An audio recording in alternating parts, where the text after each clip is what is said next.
What's going on, guys? BSG bring you another Grand Cross video. Sorry for the lack of uploads. I just haven't really been feeling any type of motivation to upload anything. I'm gonna be honest with you. It's like my motivation dropped, but I did want to make this video because we got information on the new Brawler Bond Ragnarok version. Okay, so a few things just to go, just right off the bat. This Bond, he is not as good as I thought he was gonna be. I actually think that he's worse than what Seven Deadly Sins leaks provided us with. Now he does have similar stuff, but it's changed, right? It's changed. So let's just go over him. Brawler Bond's passive is I don't want to say a worse version of Death Pierce, but in terms of like decreasing crit rate and crit damage, it's worse. But he gives all allies attack related stats by 10%, so I don't know how good that's gonna be. And you can't really run him on the back in any of the death matches besides the Red Demon, or not the Red Demon, the Crimson Demon, right? So I have no idea. Where he's gonna be like too crazy. I mean, you definitely could run him in Tower Trials, maybe Final Boss Battle. You could run him in PvP if you really wanted to. I think I think him having 15% instead of 30% reduction is like major. I think that is actually pretty big because Death Pierce is an old unit, so his CC is horrible. So not a lot of people are gonna run him on the back anymore. At least this Bond would have been very usable because he would have been able to have better stats because they did buff his stats, right? Nothing too crazy. I don't think it's gonna be anything that's gonna change him too much, but it's gonna give him a better boost to his CC. And I really think that he would have benefited a lot if they would have just gave him the 30%. They could have honestly just kept it 10% attack release stats too. Like, I don't think that would be too crazy. I really don't. I think it would have been balanced, especially with his kit. How it's pretty bad. I'm trying to give him the benefit of the doubt, but it is pretty bad because you got this AoE charge, which isn't that good anymore. Especially when you look at his stats. I believe this is crit chance. So with the crit chance of 50%, it's like, I don't know. His crit chance is not that, like, 50% is not cutting it at all. This is his banner, by the way. He has a step up, so you will be able to get him guaranteed when you get to the 10th step. And I think they did that because how bad he is. I'm gonna be honest with you, he's not that good. So they probably just made it a step up because they knew that he wasn't that good. But the fact that it is a step up is good because you only have to spend 242 gems in order to get him, so it's not bad. Definitely wouldn't spend at all, but if you want to, he's on a step up. Now again, his kit, his attack is an AoE charge, which is, it's not gonna really crit, so it's not gonna do too much damage. He has an AoE same type of skill as Zeldris, by the way, where he has the dissolve and then he disables ultimate moves. That is strong. That is actually pretty strong. I've always been a really big fan of how Zeldris had the dissolve. I've always been a fan of his support, like his debuff.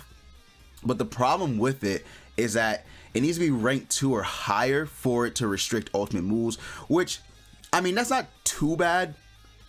Like, if it were rank 3 where it only procced, where it disabled ultimate moves, then it'd be horrible. But it is the same as Zeldris, which is good, right? That is really good. And then he has the same ult as every other Brawler Bond, because again, this is Brawler Bond. It's not a new Bond like how Deanne came out and she was a brand new Deanne. No, this is the same Brawler Bond that existed in the game since the beginning. Just now he's gonna get updated stats, updated base stats. His base stats don't really change too much either, so we'll see what happens with that.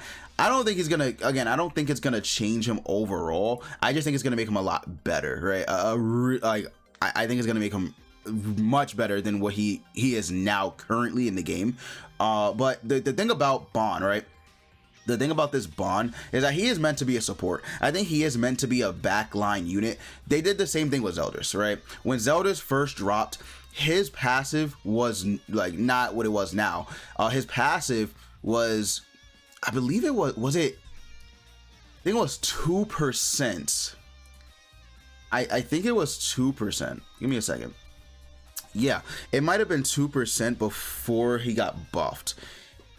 And you had to get debuff. You had to get a lot of debuff. So yeah, it's like 3% now, but this was 2%, and then it was a limit of 10 times. I believe that was it. So they, you know, they buffed him obviously, but they did the same thing when he dropped. He was a backline unit. He increased basic stats for every debuff. He had the same thing that Bond does. You know, where he removes ultimate move gauge orbs at the end of the turn, and then he disables ultimate moves on rank 2 and 3, and then his ult was a single target. So Bond is legitimately, Bond is kind of a, I want to say just a nerfed version of Festival Zeldris, right? In a way, you could say that. The only thing is Festival Zeldris is a lot better. Like, that's, it's not even close. Like, he's a lot better than this Bond.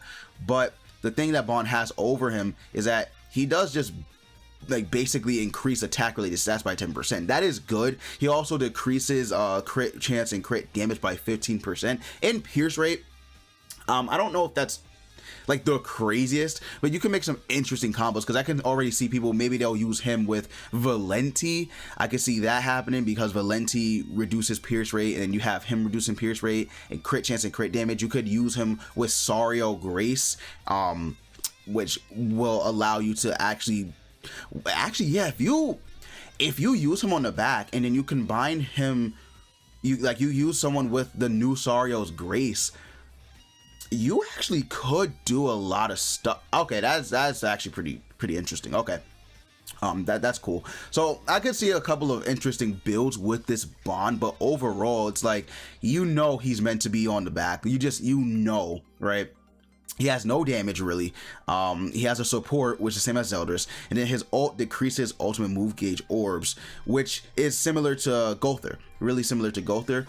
Honestly, if they would have just probably made this unit, I'm gonna be real, if they would have just made this an overall increases all allies attack related stats by 20 or 25%, and just got rid of this, you know, this crit rate, crit damage, whatever, right? If they would have just got rid of this decrease, whatever, crit chance and crit damage part of the passive, he actually just would have been, I think, a lot better. I really think he would have just been a lot better. The only thing is, they might have been scared with Gother alive and stuff like that, right? If you bring him back into, like, I don't know if Gother's like too meta, like green Gother. I would definitely say he is still relevant, but if he's, I don't know if he's too meta. He might be. But they might have been scared, because if you run him on the back and you have Gother, by the way, since he is the same way as Gother with this 10% increase, when you combine it with Gother and you get max passive with Gother, you're what is that, 45%?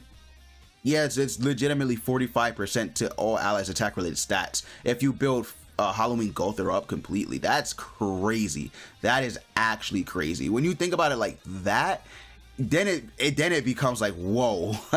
Like, their attack related stats become like insane. But you know, just using him on the back, because I definitely think he will still be, I think he'll still be useful, but like Death Pierce just has an overall better reduction, right? He just has a better base reduction than this Bond. It just is what it is.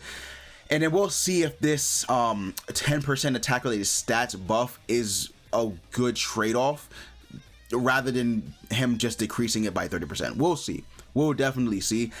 But overall, I think they could have just made this unit either a pure attack related stats buffer or a pure pierce rate, crit chance, and crit damage reduction by 30%.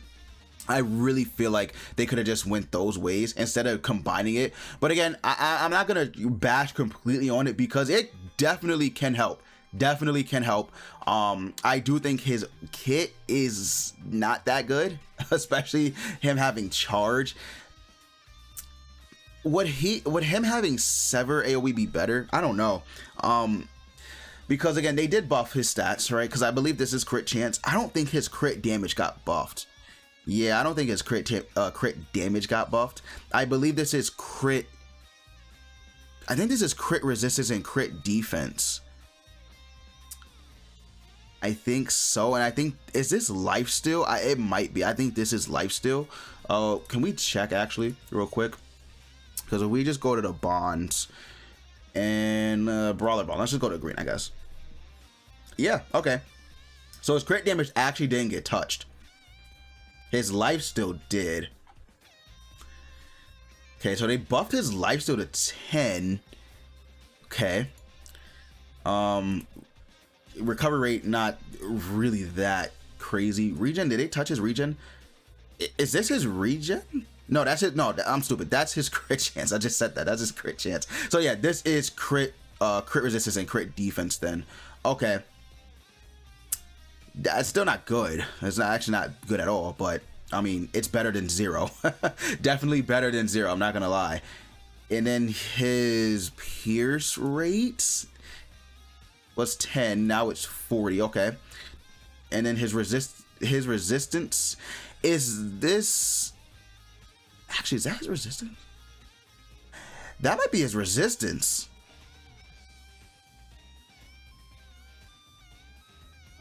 Is this his, I can't read. I mean, yo, me trying to figure this out is crazy. This is his crit chance. Okay, this is his crit chance. So it's 50. So it went from 10 to 50. That's his crit chance. Still not good. But then his regen was at 10 as well. So they didn't touch his regen. Yeah, I don't think they buffed his regen. Yeah, his regen, because it's not up here. Yeah, no, they didn't touch his regen. But this is resistance. So he has 50% 50% resistance now. Okay. I mean, the resistance buff is nice, but it's not going to really change anything. His base stats are horrendous. Like, they are horrible. His HP is not, like, if we go to actually, I can actually show it. If we go here, right? If we actually look at, where is she? Where is she? Right here. Elaine. Can we see her? Where is she at? Right here, I think. So if we go to Elaine, just, you know, just a banner unit, her HP is around, I think Bond is better. Yeah, Bond is just straight up overall better, because the buff made his HP better than Elaine's. And she's like, well, she is based off of the old Elaine, but I'm just using her as an example, right? She has better defense than him, but he has better, oh no, she has better attack. Okay, so yeah, and you know, just comparing the stats, yeah, I mean, his HP is definitely doable, but like, I don't think it's anything even close to what units are putting up now. But all right, that was the Bond. Definitely could have been better, but we'll see what his passive is looking like once because obviously, you know, Nag, Speedy, Morelli, they're gonna probably summon for him, so we'll see what they, you know, what they use for him to make him better. We'll see what their overall opinion on the unit is and what teams they use for him. But yeah, he is a step up banner, so I mean, if you want to go ahead and you do 242 gems, you definitely can, but we'll see. But that's gonna be it, guys. Thanks for watching. Thank you so much for putting up with my my content. I know I'm slacking, but I just haven't had the motivation. So anyway, thank you guys for watching. Leave a like and subscribe if you are new to the channel, and that's gonna be it. I will see you all later.